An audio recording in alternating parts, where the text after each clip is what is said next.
Rita, kaip man jausis geriau nekenčiant mitybos? Vis gaunu tokias žinutes asmeniškai.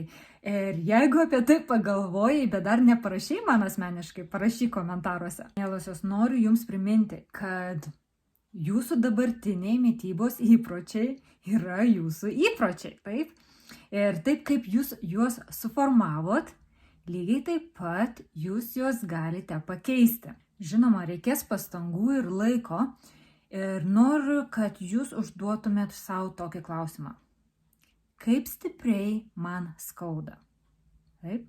Tas skauda, tai įvertinkite simptomus. Ne? Kaip stipriai tuos simptomus jaučiat, kaip stipriai tie simptomai trukdo Jūsų gyvenimo kokybei, kad būtų verta įdėti pastangų ir keisti savo mitybos įpročius.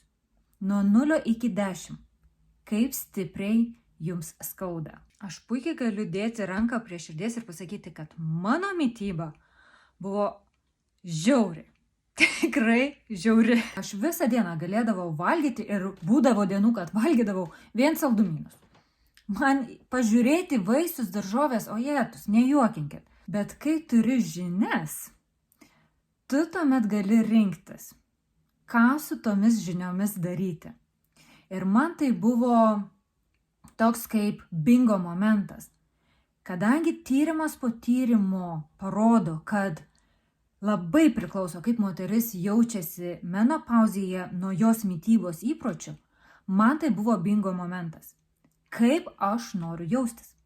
Ką aš turiu daryti? Ką aš turiu keisti? Ar mano mityba šiuo metu yra ideali? Tikrai ne.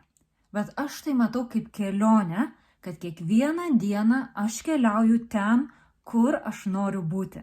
Ir kitame video pasidalinsiu, nuo kokių žingsnių aš pradėjau, galbūt ir Jums tai bus naudinga. O jei menopauzės tema tau yra šiuo metu aktuali, kviečiu pasekti.